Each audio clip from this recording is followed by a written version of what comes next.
Hey guys, Godfather of Anxiety here. I just wanted to do a video about factors that can contribute to the worsening of symptoms with benign fasciculation syndrome. Um, I've battled this condition now for 17 years.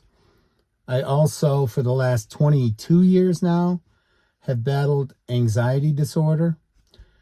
As I've mentioned in other videos, the two seemingly have a bidirectional relationship. So in other words, anxiety can make benign fasciculation syndrome worse and vice versa. So and a high amount of the people who have benign fasciculation syndrome also have anxiety. So anyways, I figured these are some factors that I've noticed personally with me have contributed to the worsening of symptoms. And I just wanted to do a quick video to cover this again. First thing, external stress. So this can be job, family, it can be world events, it can be a big life change of some sort, whatever it might be that's an external source of stress. I've noticed that when this happens, the condition gets worse. I get more twitching. I get twitching in more places. I can go back to 2021. Unexpectedly, I had a gentleman at work pass away in a very tragic way, and immediately after that, I noticed a dramatic increase in symptoms. And in fact, I actually had a lot of tongue twitching, which, that really ends up triggering your anxiety, making you think you have, bulbar onset ALS, or, I thought I was slurring my words. So that's where that bidirectional relationship of anxiety and benign fasciculation syndrome. So external stress is the first one I'm going to mention. Next is internal stress. So if you already battle anxiety, like my whole life, even before I developed anxiety disorder, full-blown anxiety disorder, I've been a what-if thinker. And, like when I hear sirens or, my mind always goes to, so I've always been a worrier, to make a long story short. So if you start getting that feeling from the internal stress, whether it's, if you already have an anxiety disorder, obviously you're going to battle things like catastrophizing, what if thinking, magical thinking, intrusive thoughts. All of these things are going to be things that you're going to have to battle, that are going to exacerbate the symptoms of benign fasciculation syndrome. In my case, I've noticed this. When my internal stress is up, when I start to get that feeling that I can't relax, because I remember that was one of the things that preceded me having panic attacks back in 2003. For about 3 months, I just felt like I couldn't relax no matter what. And, so if you start feeling like that and you notice an increase in your symptoms with the twitching, don't be surprised. So both external and internal stress can exacerbate the muscle twitching associated with benign fasciculation syndrome. The next thing I wanted to mention was a lack of sleep. Sleep is so profoundly important both for mental health and for benign fasciculation syndrome. When I don't sleep, my muscle twitching goes off the rails.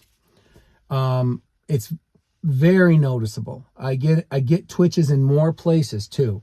That's when I start getting, I think a lot of people, when they don't sleep, they get the eye twitch. Well, I'll get eye twitches, I'll get facial twitches, I'll get scalp twitches. And I'll also feel some numbness and tingling both in my extremities and on my scalp when I don't get sleep. And along with, again, the worsening of the twitching. Another big thing, sugar consumption. Guys, I do a lower carbohydrate diet most of the time. a lower carb diet most of the time. When I go off on my cheat days and I have sugar, I notice a dramatic increase in the muscle twitching. And in fact, it leads to cramps.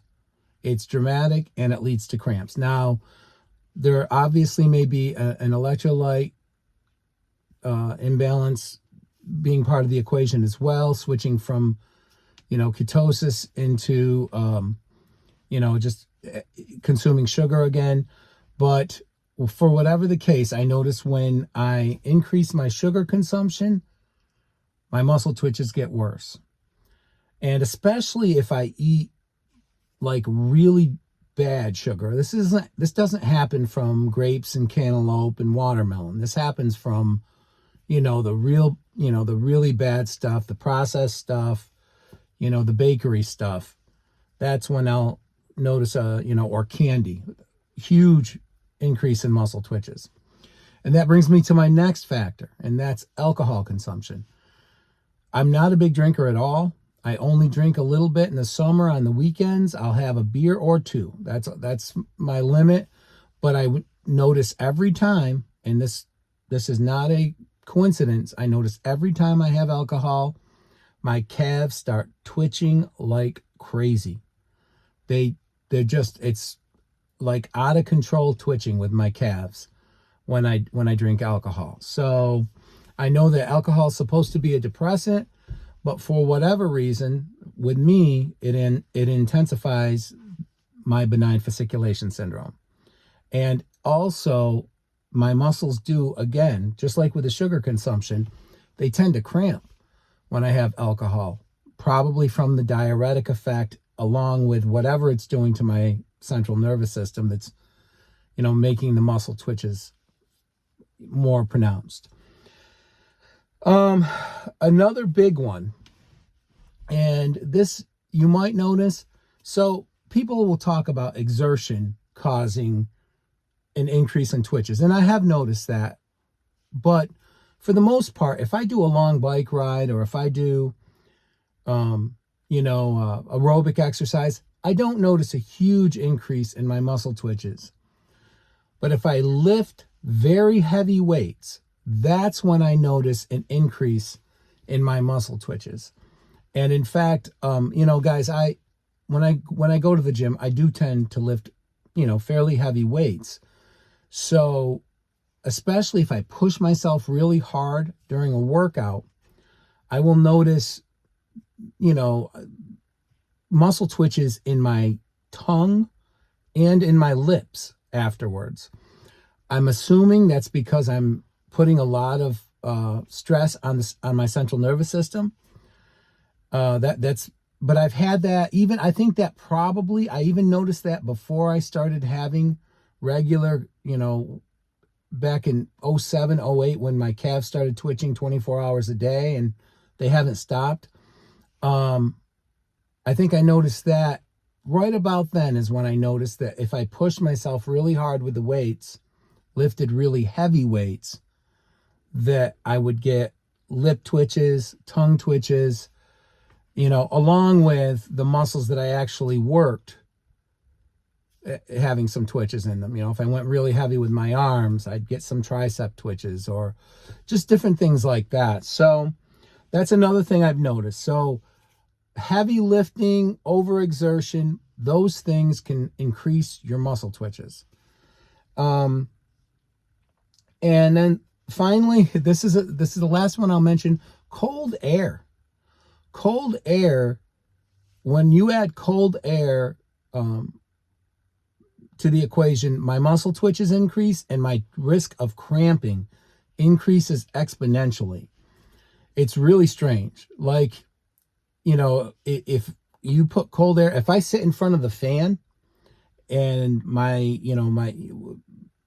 calves are twitching, I sit in front of the fan, I can get cramps. The twitching gets worse and more pronounced. So I've noticed, for whatever reason, again, I don't feel bad for not knowing exactly why these things cause an increase in muscle twitches, because science doesn't know why, they don't understand the pathophysiology of benign fasciculation syndrome.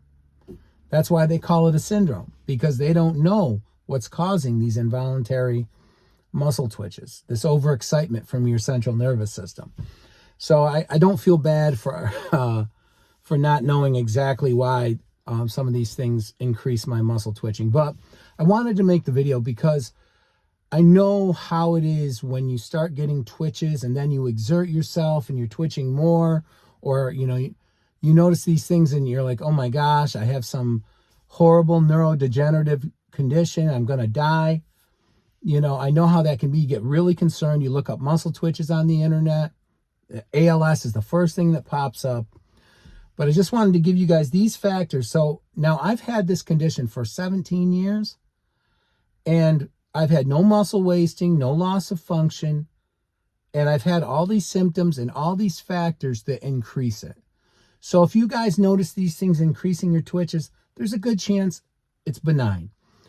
Especially look to if you're having any loss of muscle function or if you're having any loss of strength. And I'm not talking about perceived loss of function or perceived loss of strength. Especially for those of us with anxiety, once you start thinking about it, you can become consumed with every little biological thing going on with you.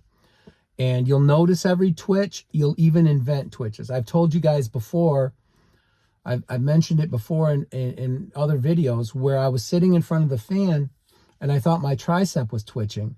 I thought that for about a half hour, 45 minutes. I was at a bad place with my anxiety. I'm thinking, yep, I have ALS. I'm going to die. And then I look over and I see it's the fan fluttering the sleeve on my shirt against my arm. My muscles weren't twitching. That's where it gets if you let anxiety take hold and health anxiety develop from muscle twitching. So I want to make a video like this so you guys can relax. Always check with your doctor if you're concerned about muscle twitching or any other health issue. I'm not trying to tell you guys not to do that. Make sure you do that. It's important. But don't let some muscle twitching, accompanied with nothing else, don't let it affect your life. Don't let it have you thinking your mortality is imminent. I've gone down that rabbit hole, and I just want to keep you guys from going down and getting to that place if I can help it. That's why I make these videos. And I thank so much, by the way, for the way these videos, especially the benign fasciculation videos, have been received. Thank you guys so much for watching the channel. And if you know anybody who is experiencing muscle twitches, or if they're having mental health issues with anxiety or depression, make sure you have them take a look at the channel.